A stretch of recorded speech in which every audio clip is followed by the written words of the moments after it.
ಇಂದೇ ಡೌನ್ಲೋಡ್ ಮಾಡಿ ಮತ್ತು ನಿಮ್ಮ ನೆಚ್ಚಿನ ಶೋಗಳನ್ನ ಆನಂದಿಸಿ. ಆ ಎಸ್ ಐ ನಿನ್ನೆ ದೇವಸ್ಥಾನ ಹತ್ರ ಬಂದು ಊರ್ ಜನನೆಲ್ಲ ಸೇರಿಸಿ ಕ್ಷಮೆ ಕೇಳು ಬಾ ಅಂತ ರೋದನೆ ಇಟ್ಬಿಟ್ಟವ್ರೆ. ಓಹೋ, ನನಗೊಂದು ಮಾತು ಹೇಳತ್ತಾನೆ ಬರ್ತಿದ್ದೆ, ವಿಚಾರಿಸ್ಕೋಬೋದಾಗಿತ್ತು ಅವ್ರನ್ನ. ಇಲ್ಲಿ ಬಿಡಿ ಬಾವ, ನಾನು ಅದನ್ನ ಹ್ಯಾಂಡಲ್ ಮಾಡಿದೆ. ನಾನು ಆ ಪತ್ರದಲ್ಲೇ ಬರ್ದಂಗೆ ನಾನು ಕ್ಷಮೆ ಕೇಳಬೇಕು.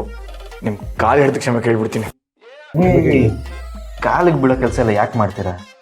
ತಪ್ಪಾಗೋದು ಸಹಜ, ಅದನ್ನು ತಿದ್ಕೊಂಡು ನಡೆಯೋದು ಒಳ್ಳೆ ಹುಡುಗರ ಲಕ್ಷಣ.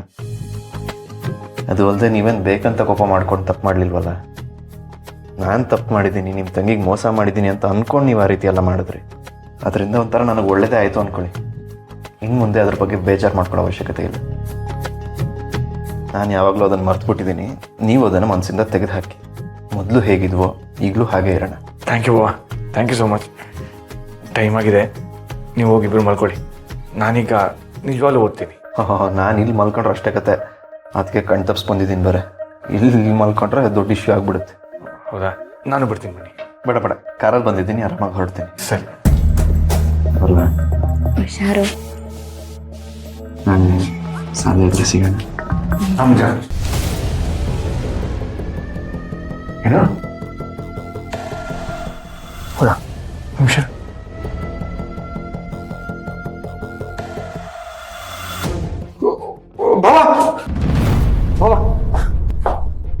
ನಿಮ್ಮ ತಂದೆಗೆ ಆಕ್ಸಿಡೆಂಟ್ ಆಗಿದೆ ಅಂತೆ.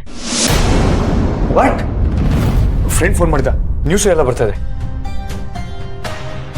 ಮೈ ಗಾಡ್, ಅದಕ್ಕೆ ಕರ್ಕೊಂಡು ಬೆಂಗಳೂರು ಹೊರಡ್ಬೇಕು. ಹಸ್ಬೆಂಡ್ ನಾನು ಬಂದೆ. ನೀವು ಹೊರಡಿ, ನನ್ನ ಮನೆಯವರೆಲ್ಲ ಹೇಳ್ತೀನಿ. ಹುಷಾರು ಬಾಬಾ. ದೀಪು ಹುಷಾರು.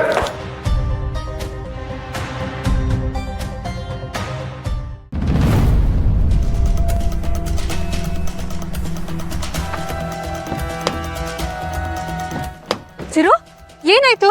ಯಾಕೆ ಇಮಿಡಿಯೇಟ್ ಆಗಿ ಬೆಂಗಳೂರು ಹೊರಡ್ಬೇಕು ಅಂತ ಹೇಳ್ತಿದ್ಯಾ? ಆಕ್ಸಿಡೆಂಟ್ ಆಗಿದೆ ಅಂತೆ. ಏನು? ಮಾವಂಗೆ ಆಕ್ಸಿಡೆಂಟ್ ಆಯ್ತಾ? ಹೌದು ಸೌಂದರ್ಯ, ಎಲ್ಲಾ ಚಾನೆಲ್ಗಳಲ್ಲೂ ಅದೇ ನ್ಯೂಸ್. ಅದನ್ನ ಹೇಳೋಣ ಅಂತ ಬಂದೆ. ಹೌದಾ?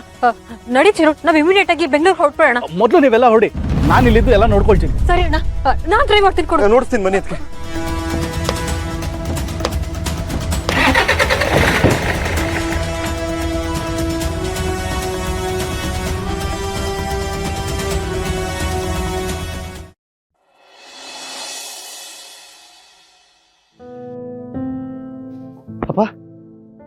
ಅಪ್ಪ ಏನಾಯ್ತಪ್ಪ ನಿಮ್ಗೆ?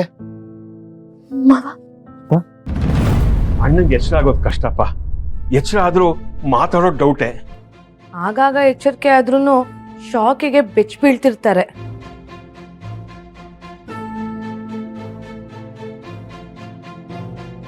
ಅವತ್ ರಾತ್ರಿ ಭಾವನೆ ನಿನ್ ಚಿಕ್ಕಪ್ಪನು ನನ್ನನ್ನು ಊಟ ತಗೊಂಡ್ ಬನ್ನಿ ಅಂತ ಕಳ್ಸಿದ್ರು. ಬರೋ ಅಷ್ಟ್ರಲ್ಲಿ ಮಲಗ್ಬಿಟ್ಟಿದ್ರು.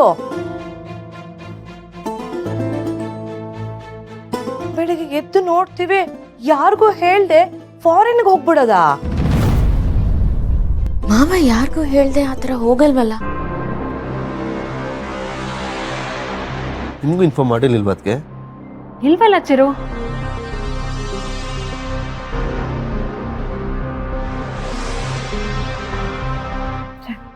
ಯಾವ ಪಾಪಿಗಳು ಕಂಡ್ಬಿತ್ತು.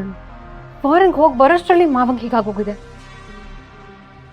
ಈ ಮನೆಗೆ ಹಿರಿ ಜೀವ ಮಾವ. ನನಗೆ ಮಾವನಂತೂ ಹೀಗೆ ನೋಡಕ್ಕಾಗ್ತಿಲ್ಲ.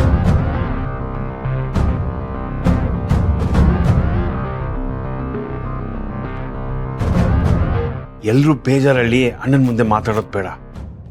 ಡಾಕ್ಟ್ರು ಜಾಸ್ತಿ ಜನ ಇರಬೇಡಿ ಅಂತ ಹೇಳಿದ್ದಾರೆ ಅಣ್ಣನ ಜೊತೆ. ನಾವೆಲ್ಲ ಹೊರಗಿಡೋಣ ಬನ್ನಿ. ದೀಪ ಚಿರು ಮಾತ್ರ ಇಲ್ಲಿರಲಿ. ಬನ್ನಿ.